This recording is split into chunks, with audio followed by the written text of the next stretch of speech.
castelo forte é o nosso Deus. Muito bem, meus irmãos, nós vamos então dar continuidade ao estudo sobre as características do decreto de Deus. Nós já estudamos até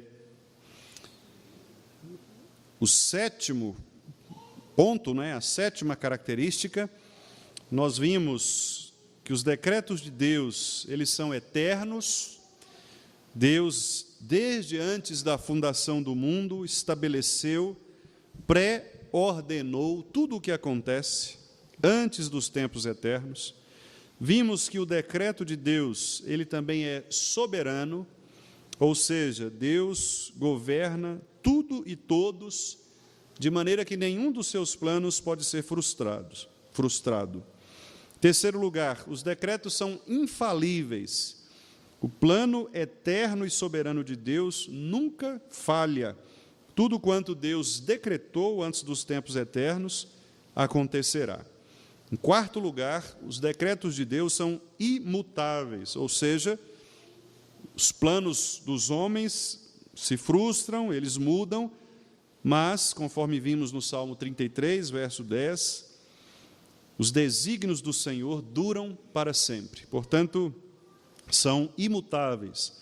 Em quinto lugar, nós vimos que eles são incondicionais, ou seja, o propósito de Deus nunca é condicionado pela vontade humana ou por qualquer outra circunstância do mundo, seja a natureza, seja alguma interferência externa. Deus sempre cumprirá sua vontade, independentemente da interferência dos seres. Sexto lugar, nós vimos que o decreto também ele é específico para cada criatura, ou seja, Deus decretou detalhes da minha vida, da vida de outra pessoa, da vida de outra pessoa, da vida da criação no geral, especificamente. Então, cada um dos fios de cabelo da minha cabeça estão contados, e os seus também estão contados individualmente, especificamente. E sétimo lugar, nós vimos que o decreto também ele é abrangente, ou seja, todos os eventos, por isso a ideia de abrangência, todos os eventos, universalmente, eles dependem deste mandamento ou deste decreto do Senhor, desta predestinação. Então, nós temos falado, meus irmãos, e é muito importante que isso seja bem enfatizado, os decretos do Senhor, quando nós falamos de predestinação, nós não estamos falando apenas da predestinação para a salvação, não é? Geralmente, nós entendemos predestinação apenas como desígnios de Deus para salvar alguns. E esta é uma crítica que nós, reformados, recebemos, dos que não são reformados, inclusive acusando-nos de sermos elitistas, do ponto de vista da salvação, como se nós, em algum momento, merecêssemos ou evocássemos para nós alguma vantagem em relação a outras pessoas. Naturalmente, não é isso que nós afirmamos, Nós afirmamos que Deus, pela sua soberania e presciência, Ele, então, resolveu, na sua soberania, na sua graça, escolher alguns para a salvação. Mas o que eu quero enfatizar é que a predestinação não diz respeito apenas à eleição de pessoas. A predestinação representa tudo aquilo que Deus destinou antecipadamente, ou seja, não só a salvação, mas todos os eventos. Então, quando nós falamos predestinação, é a pré-ordenação de Deus de todas as coisas, que está debaixo do que nós chamamos providência de Deus, ou seja, Deus cria, como criou todas as coisas, e pela sua providência, Ele sustenta estas coisas pelos seus atos decretivos, ou pelos seus atos predestinados, destinados antes, ok? Então, se um meteoro está vindo lá, passando próximo da Terra, esse meteoro, ele foi predestinado por Deus. houve uma pré-ordenação antes dos tempos eternos para que esse evento acontecesse nessa época específica.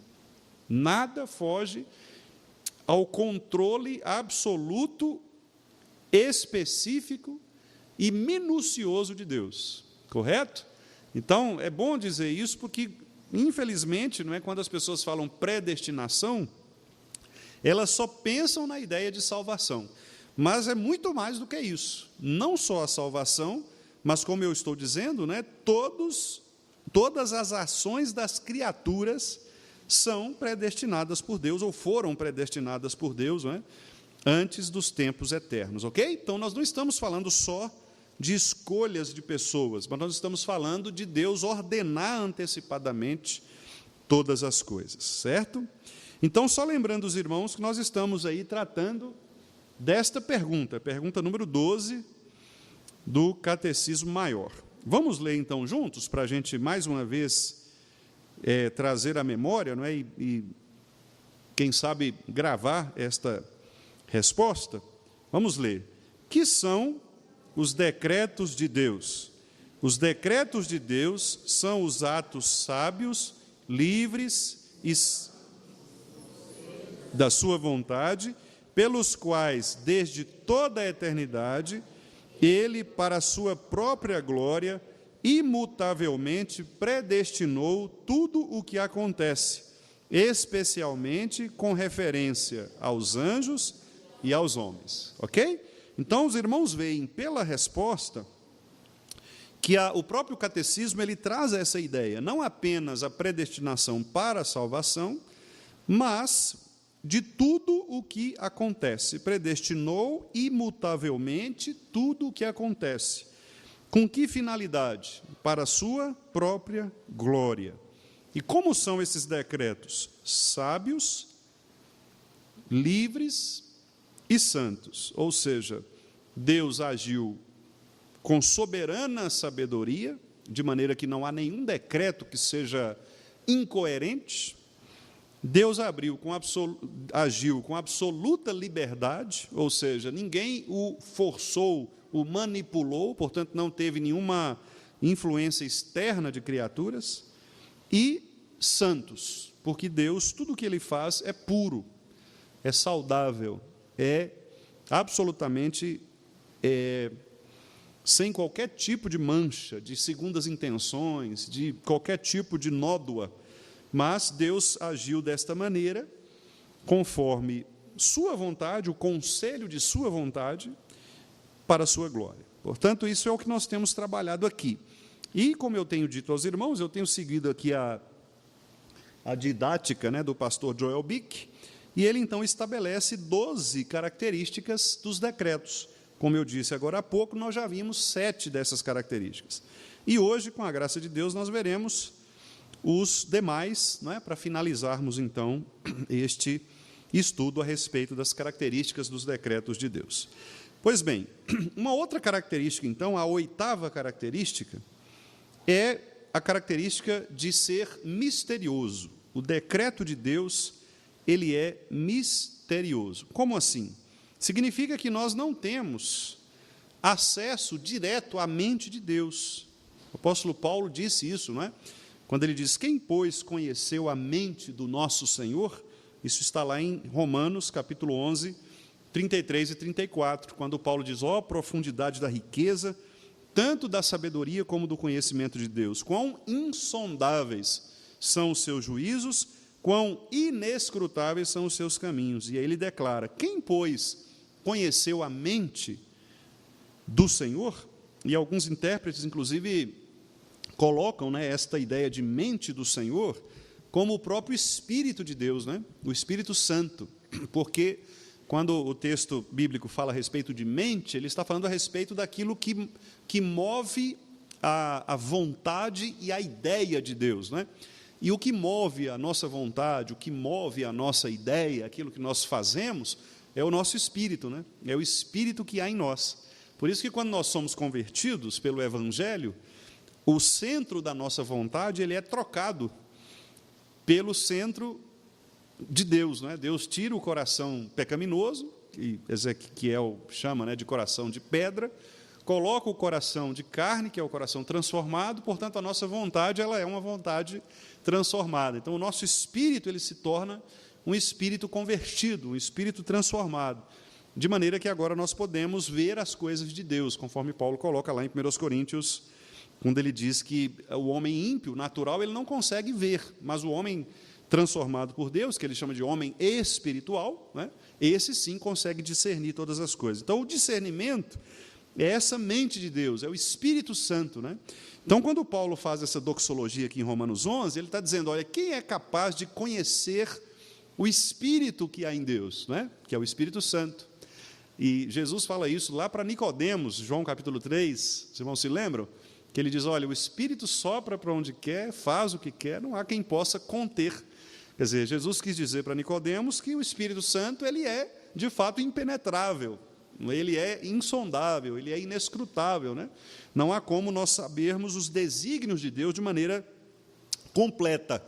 Nós só podemos saber a respeito de Deus até onde ele se revela a nós, e isso está nas Escrituras Sagradas. Então, qual é o limite do conhecimento que nós temos de Deus? Aquilo que ele disse na sua palavra. Tudo aquilo que Deus não disse na sua palavra, é impossível que nós conheçamos. Impossível. Então, por isso Calvino, inclusive na época da Reforma, nós estamos aí nessas comemorações da Reforma, e um dos aspectos que foram muito combatidos na Reforma foi a especulação que havia, naquela época da Idade Média, por causa dos escolásticos. Eles queriam colocar chifre em cabeça de cavalo, como a gente costuma dizer, e fazer perguntas assim absurdas, quantos anjos caberiam na cabeça de um alfinete, quem veio primeiro, o ovo ou a galinha, essas perguntas assim que acabam virando brincadeira nas discussões, mas os escolásticos eles chegavam a banalizar. E Calvino, inclusive, questiona isso. Calvino fala, olha, vocês ficam fazendo esse tipo de pergunta daquilo que Deus não revelou, isto é blasfêmia contra Deus. Por quê? Porque chega a um ponto de uma especulação desnecessária. Ora, Deus não quis revelar isso. Então, se Deus não quis revelar essas coisas, nos calemos. O que Deus disse, nós devemos saber. Mas o que Deus não disse, se a palavra não diz, nós nos calamos. Ou seja, nós não podemos afirmar algo que a Bíblia não afirma. Por quê? Porque o decreto de Deus ele é misterioso. Deus não se revela de maneira completa a nós. Então, Deus ele mantém para si alguns aspectos dos seus decretos ou da sua vontade, de maneira que nós não vamos conhecer. Há coisas que nós não temos como responder. E seria uma especulação vã de nossa parte se nós tentássemos encontrar algumas respostas na Bíblia de coisas que Deus não quis revelar.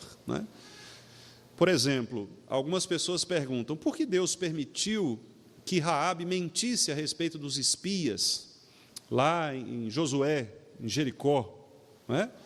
Raabe mentiu, dizendo aos guardas que não havia ali nenhum deles, nenhum espião, enquanto, na verdade, havia, inclusive na casa dela. E por que Deus não condenou aquela mentira? O texto bíblico não apresenta uma condenação clara. E mais do que isso, Raabe é considerada lá em Hebreus 11 como exemplo de fé. Então, os especialistas tentam explicar dizendo, não, é porque antes ela não era convertida, depois ela se converteu. Mas como ela não era convertida, se ela compreendeu o plano de Deus e aceitou os espias e foi parte desse planejamento. Então, há coisas que nós não vamos responder, Alguns tentam dizer, não, ali era um contexto de guerra, então Deus permitia algumas falhas, alguns pecados. Bom, o fato é que Deus usa, inclusive, os pecados das pessoas para cumprir o seu plano. Então, a resposta mais coerente é, Deus é soberano. Ele usa, inclusive, os pecados das pessoas. Raabe não era perfeita, ela era pecadora, e ela mentiu. E Deus, com esta mentira, fez com que o plano dele se cumprisse. Então, nós não precisamos ter medo de responder aquilo que a Bíblia responde.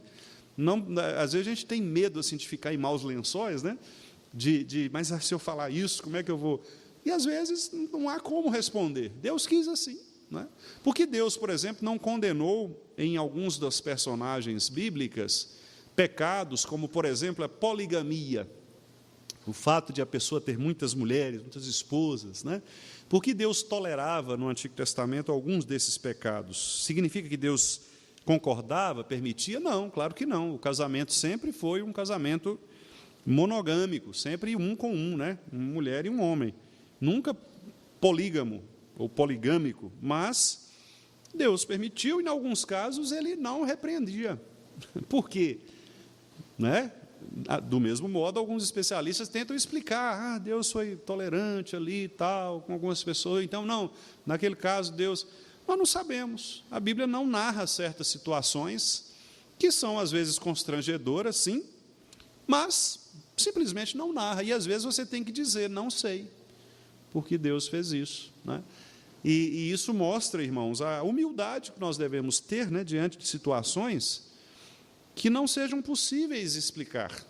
Mas, ao mesmo tempo, nós não podemos ser preguiçosos, né, a ponto também de não examinar aquilo que a Bíblia revela, porque aí já é um outro lado da história. Algumas pessoas, por serem preguiçosas e não quererem estudar o texto bíblico, elas dizem, isso aí não, Deus não quis mostrar, as coisas encobertas pertencem a Deus, né? Deuteronômio 29, né? E ele esquece da segunda parte do versículo que diz que as coisas reveladas pertencem a nós e aos nossos filhos. Então, quer dizer, o que está revelado nós temos a obrigação de conhecer. Então, está na Bíblia? Vamos ler, vamos estudar, vamos pesquisar. Às vezes você não tem a resposta naquele momento, mas Deus vai, pela ação do seu Santo Espírito, abrindo o nosso entendimento, dando inteligência a pessoas que se dedicam ao estudo apropriado, né, desses textos antigos, do Antigo Testamento, e vão trazendo para nós esclarecimentos a respeito da palavra do Senhor.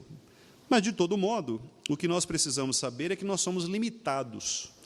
E em Deus há uma amplitude, uma profundidade, uma complexidade que são absolutamente impenetráveis, né? Há coisas que nós não vamos saber. Explicar, por exemplo, a doutrina da Trindade. Por mais que você tente ali encontrar, não tem como você explicar com uma satisfação científica, vamos dizer assim, o que significa a Trindade. Não tem como aceitar, não tem como explicar isso. Conciliar a soberania de Deus com a responsabilidade do homem. Há coisas que nós vamos ter dificuldade de explicar, não é? Mas se Deus decretou e o fulano fez, como que... Não é? Tem coisas que você não vai conseguir explicar com tanta clareza. Mas a Bíblia diz. Então, se a Bíblia diz, nós cremos no que a Bíblia diz, sem preocupação de tentarmos ser mais inteligentes do que Deus, não é? Apenas ficarmos com aquilo que Deus revelou. Olha, Deus revelou isto, então é assim. Mesmo que às vezes eu não consiga entender com tanta profundidade e clareza. Vamos ver dois textos aqui, meus irmãos. Eu vou pedir que os irmãos abram aí, por favor. Daniel, capítulo 2, versos 20 a 22.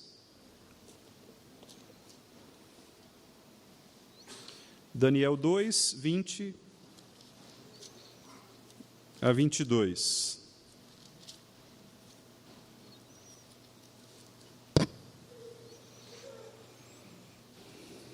Vamos ler?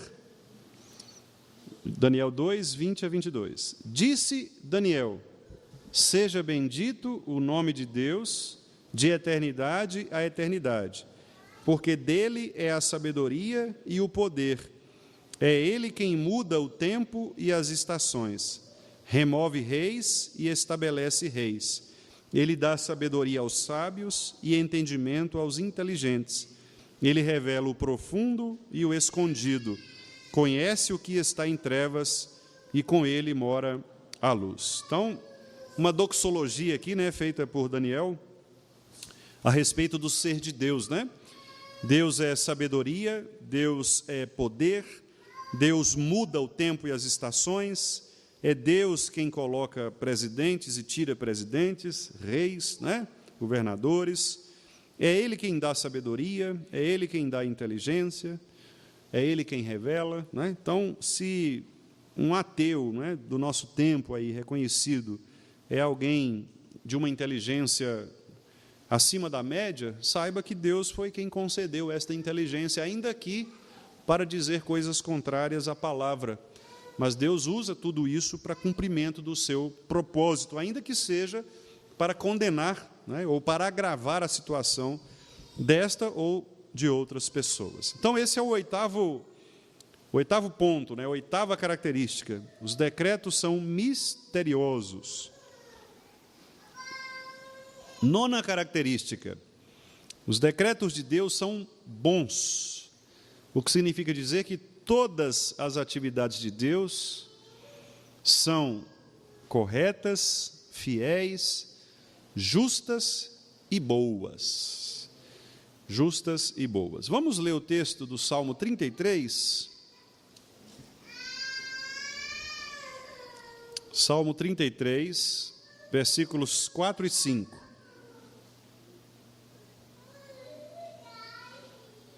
Salmo 33, 4 e 5. Vamos ler? Porque a palavra do Senhor é reta, e todo o seu proceder é fiel. Ele ama a justiça e o direito. Está cheia da bondade do Senhor. Isso. Então, também, né, o salmista está aí declarando, assim como Daniel, esta doxologia, né? E aqui a palavra, que está aí no versículo 4, se refere aos decretos, aos mandamentos, né? Aqui, não necessariamente palavra como a Bíblia fechada, ou cânon fechado, até porque, na época do Salmo, ainda não estava o cânon fechado, né? Nós não tínhamos o Novo Testamento, por exemplo, alguns dos textos mais antigos, dos profetas, mas o que o salmista quis dizer é que a revelação do Senhor, ela é uma revelação reta, não é? Então, significa dizer que tudo aquilo que Deus decretou, tudo aquilo que Deus estabeleceu, tudo aquilo que Deus pré-ordenou, é reto. E tudo aquilo que Deus faz ou executa, né, todo o seu proceder, é fiel. Fiel a quê? Fiel à palavra, fiel ao decreto, né? Que, aliás, é um erro comum que as pessoas costumam cometer, né? Atribuindo a fidelidade de Deus aos meus projetos. Não, vai dar certo porque Deus é fiel, né? Mas Deus é fiel ao projeto dele, à palavra dele. Obviamente, se nós estivermos dentro deste projeto divino, né, e estamos, Deus será fiel ao plano dele, e esse plano nos inclui, o que não necessariamente significa dizer que serão coisas boas. Às vezes, o plano de Deus é que eu seja morto, né, como um mártir, como um testemunho da defesa da fé, como foi o caso dos nossos irmãos do passado, né? Qual era o plano de Deus para Paulo? Ser decapitado, né? Olha só, imagina, né? Qual era o plano de Deus para Isaías? Ser cerrado ao meio. Qual era o plano de Deus para Pedro? Ser crucificado de cabeça para baixo, né? Então, qual é o plano de Deus para a nossa vida, né? Como Deus quer que a nossa vida ela se encaminhe, ela termine. Então, meus irmãos, é muito importante conhecer esta palavra. Por quê? Porque a fidelidade de Deus ela permanecerá sempre conforme o seu decreto, né? E Deus vai decretar certas coisas que aos nossos olhos não serão coisas boas, como o sofrimento. O sofrimento não é uma coisa boa nele mesmo, né? Mas o sofrimento se torna uma coisa boa à medida que eu vejo o sofrimento como parte do plano de Deus de me tornar mais parecido com a pessoa de Jesus Cristo, que é o que Paulo afirma em Romanos, né? Paulo afirma que tudo aquilo pelo que nós passamos é uma maneira de Deus nos fazer mais parecidos com o seu Filho. Então, se eu tenho esta teologia em mente, fica mais fácil de eu entender a razão pela qual as coisas acontecem como acontecem. Por que Deus permite que certos desastres, né, certas aflições graves aconteçam na vida do crente? Porque Ele quer nos moldar conforme a imagem do seu Filho, né? Porque tudo aquilo que Ele decreta sobre a minha vida é uma maneira de glorificá-lo. Paulo disse lá em Romanos também, né? Quer seja pela vida, quer seja pela morte. Se vivemos ou morremos, somos do Senhor. Ele repete isso também lá para os crentes de Filipos. olha, eu estou sendo morto, mas continuem firmes no Evangelho, porque para mim é melhor estar com Cristo, né? Para mim o viver é Cristo e o morrer é lucro. Então o crente, ele entende que mesmo as provações, Pedro também afirma isso na sua primeira carta, né, quando ele diz, se necessário nós tivermos que passar por um momento de aflição ainda, exultemos nisso, não é? Porque Deus está no controle de todas as coisas e o sofrimento é também uma forma de glorificar o Senhor. É lógico que isso não é algo fácil, né, irmãos? Algo natural, né? Porque nós somos humanos e pecadores, então o sofrimento para nós é sempre um espinho na carne, né? É sempre algo que nos incomoda, que nos afeta mesmo. Mas o que eu quero dizer é que o nosso coração precisa estar firmado nesta palavra, né, de Cristo, nesta palavra de rocha, né? Porque quando nós passarmos por uma tribulação, pelo vale da sombra da morte, esta palavra precisa nos dar esperança, né? Lembrando aí de Lamentações, né? Esta palavra é que restaura nossa comunhão com Deus e não nos deixa sucumbir à blasfêmia, à apostasia, né? Por quê? Porque nós sabemos que todos os decretos de Deus são atividades de Deus corretas, são fiéis, são justas, são boas, né? Então Deus nunca fará nada para nos prejudicar. Deus nunca fará nada, Deus jamais decretou algo que venha descumprir sobre o seu povo, né? Que venha trazer sobre o seu povo algum malefício ou descumprir os seus decretos. Vamos ver agora esse texto de Romanos 8, 28 a 30, texto muito conhecido também. Nós, inclusive, não só lemos, como costumamos cantar, né? Esse texto, Romanos 8, 28 a 30. Vamos lá? Sabemos que todas as coisas cooperam para o bem daqueles que amam a Deus, daqueles que são chamados segundo o seu propósito.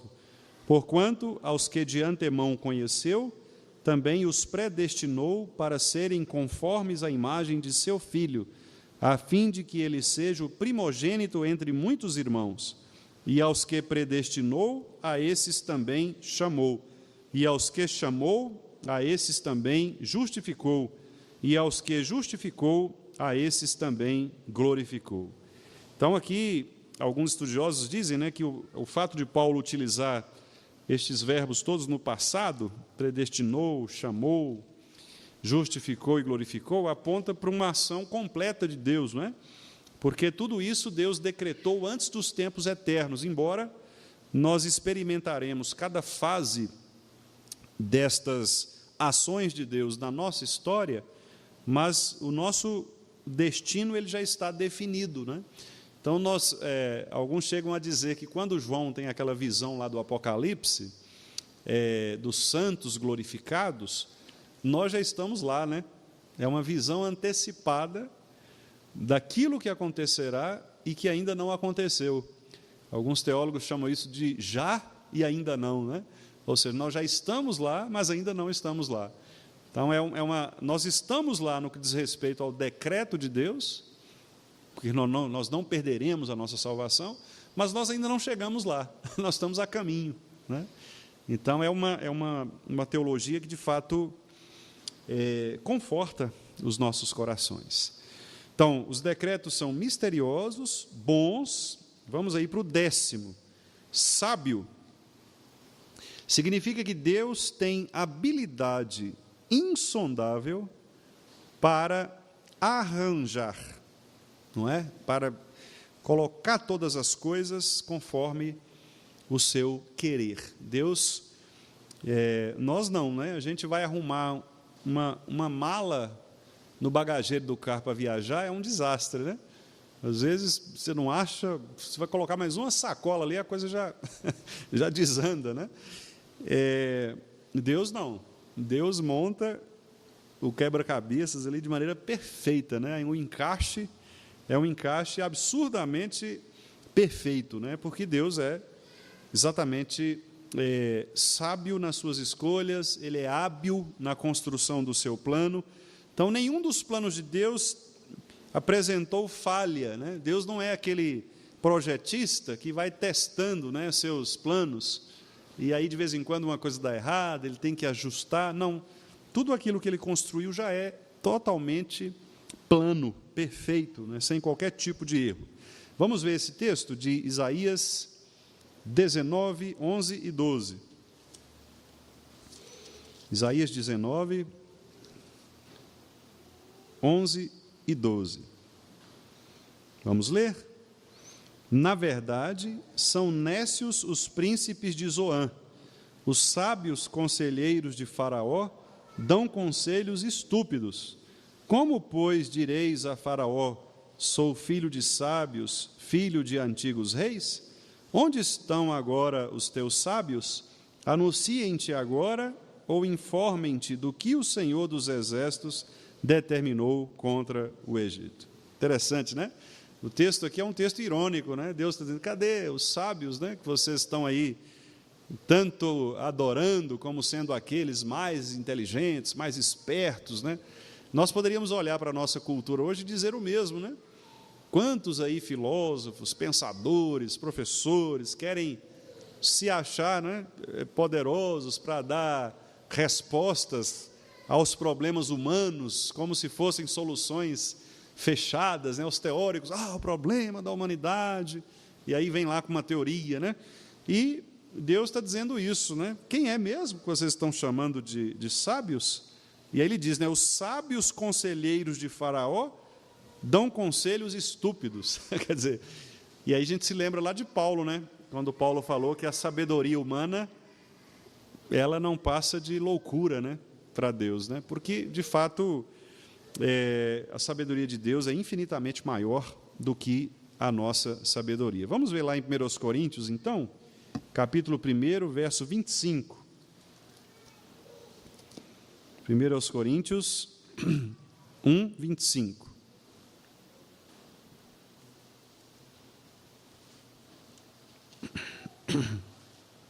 Vamos ler. Porque a loucura de Deus é mais sábia do que os homens, e a fraqueza de Deus é mais forte do que os homens. É claro que Paulo não está dizendo que Deus tem algum tipo de loucura, né? O que Paulo está fazendo aqui é um argumento, que a gente chama de argumento retórico, né? Que é um argumento que ele cria, né? Como algo fictício, para ilustrar, né? Paulo não está dizendo que Deus se torna louco em algum momento. É como se ele dissesse, olha, se Deus pudesse em algum momento enlouquecer, esta loucura seria ainda mais sábia do que os homens, né? Então, Paulo está, de fato, dizendo que Deus ele é plenamente sábio. Então, os decretos de Deus também são assim, são habilmente construídos conforme a sua sabedoria. 11º e penúltimo, irmãos. Os decretos de Deus são cristocêntricos, o que significa dizer que todo o decreto de Deus gira em torno de seu Filho. O plano de Deus, desde Gênesis 1, e especialmente Gênesis 3,15, é mostrar o seu projeto cristocêntrico de salvar um povo a partir de Jesus Cristo, seu Filho. Vamos ver aí esses dois textos também, Salmo 2, 7 e 8. Salmo 2, 7 e 8.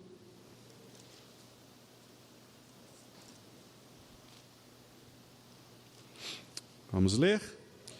Proclamarei o decreto do Senhor. Ele me disse, tu és meu filho, eu hoje te gerei. Pede-me e eu te darei as nações por herança e as extremidades da terra por tua possessão. Então aqui, o salmista, esse é um salmo chamado salmo messiânico, né? É um salmo que mostra que as nações elas se enfurecem contra o ungido do Senhor, está lá no versículo 1. Os reis da terra conspiram contra o ungido, contra o rei, né? Então, e é exatamente o que acontece. Os homens se levantam contra Cristo. Sempre foi assim. Desde quando Deus mostra, né, por sua revelação, os homens tentaram destruir Cristo, né?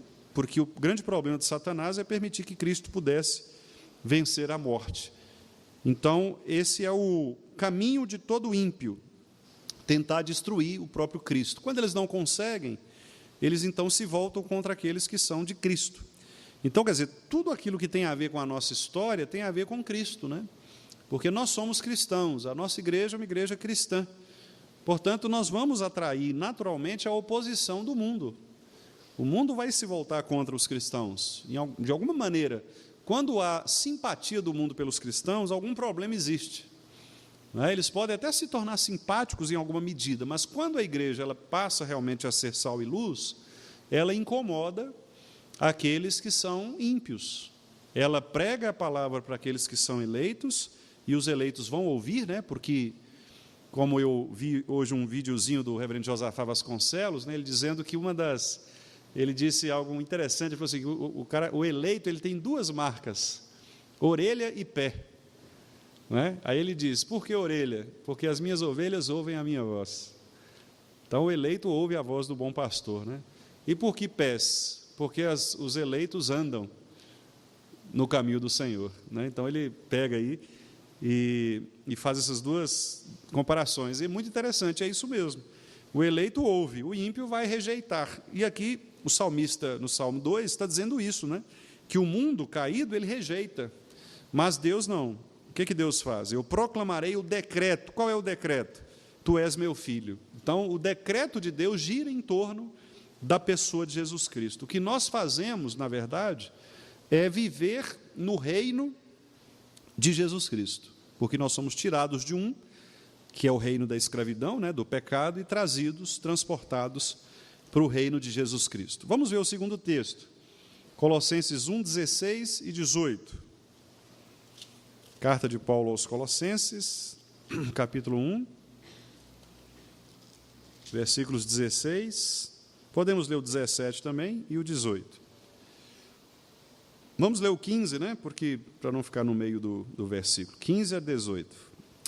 Este é a imagem do Deus invisível, o primogênito de toda a criação, pois nele foram criadas todas as coisas, nos céus e sobre a terra, as visíveis e as invisíveis, sejam tronos, sejam soberanias, quer principados, quer potestades. Tudo foi criado por meio dele e para ele. Ele é antes de todas as coisas. Nele tudo subsiste. Ele é a cabeça do corpo da igreja. Ele é o princípio, o primogênito de entre os mortos, para em todas as coisas ter a primazia. Então, o trecho aqui é para em todas as coisas ter a primazia, ou seja, Cristo é o primeiro, o primogênito de entre os mortos. Então, tudo está, de fato, vinculado, né, ou apontando para o nosso Senhor. Por isso, os decretos de Deus visam seu Filho Jesus Cristo. Né? Os decretos de Deus são, portanto, cristocêntricos. E, em último lugar, meus irmãos, 12º, os decretos visam a glória de Deus, não é? Todas as atividades de Deus visam, então, sua própria glória. E aí, mais dois textos, vamos ler aí Efésios 1, 3 e 4, também um texto muito conhecido nosso, né? Sempre muito citado. Efésios 1, 3 e 4.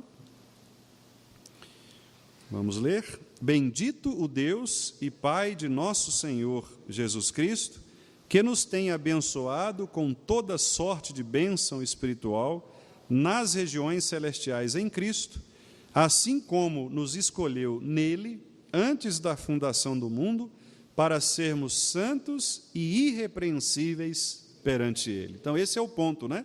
Nós fomos eleitos antes da fundação do mundo, fomos escolhidos, para quê?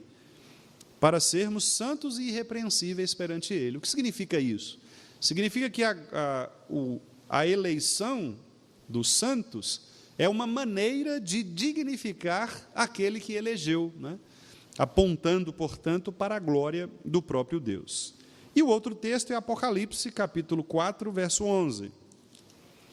Apocalipse, capítulo 4, versículo 11. Texto que é um cântico, né? Vamos lá?